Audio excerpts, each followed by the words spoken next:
La kénose, ça veut dire l'abaissement total de soi, tel que le Christ l'a pratiqué. Est-elle la norme de la perfection chrétienne? Eh bien, je répondrai oui, bien sûr, c'est la norme. C'est, je dirais, le but à atteindre. Sauf que, à la différence de l'amour, cette kénose n'est pas en notre pouvoir.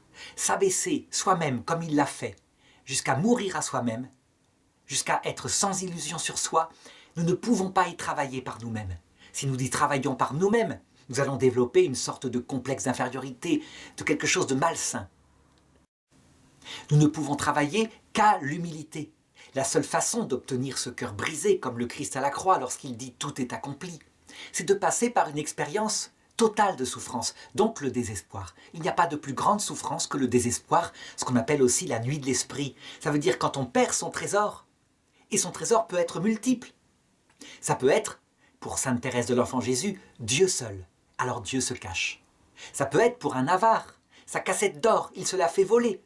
Ça peut être pour une mère de famille, son enfant, elle le perd. Dans tous les cas, et on ne peut plus rire lorsqu'on a connu la kénose de l'avare, dans tous les cas, il y a désespoir parce qu'il y a perte de son trésor. Évidemment, on en ressort changé.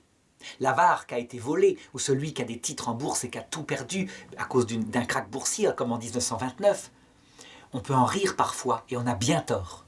On a bien tort parce que la souffrance est terrible, et qu'il faut prier pour lui. Il est dans une nuit de l'esprit, correspondant évidemment à là où il en est rendu. Pourquoi cette kénose est nécessaire? On pourrait se le demander. Ça paraît humainement absurde. Tout simplement parce que le but, c'est de voir Dieu face à face, et que Dieu est comme cela, dans sa vie trinitaire. Ce Dieu tout-puissant ne cesse de nous élever au-dessus de lui-même. Et chaque personne de la Trinité fait la même chose. Elle élève l'autre, pourtant égale en essence, en dignité, au-dessus d'elle-même. Résultat, arriver avec ses petites qualités et prétendre voir Dieu alors qu'on a une espèce de fierté de ces misérables dons, qui viennent d'ailleurs de Dieu, fait qu'on ne pourrait pas supporter la vision béatifique. Il faut donc acquérir cette mort à soi-même, en ce monde ou dans l'autre. Résultat, et puisque le Christ lui-même a appris de ce qu'il a souffert cette kénose, lui qui était parfait, eh bien nous qui sommes imparfaits. En contemplant ceci, nous comprenons que la pastorale catholique chrétienne implique un chemin qui ne saurait être question de dire à un chrétien, parce qu'il n'est pas dans cette perfection-là, tu iras en enfer. Un prêtre qui ferait ça, c'est qu'il ne sait pas lui-même contempler.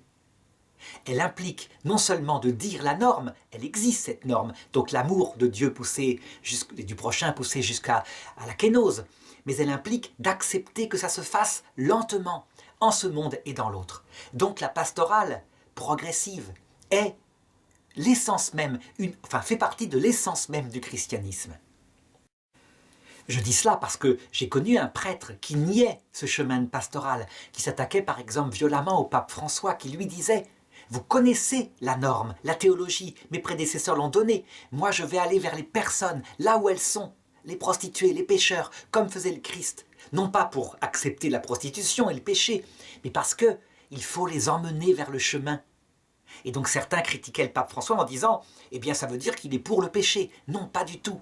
Il est pour le progrès des personnes et c'est fondé sur la connaissance de cette norme que personne ne connaît, personne ne vit. Il faut en être lucide.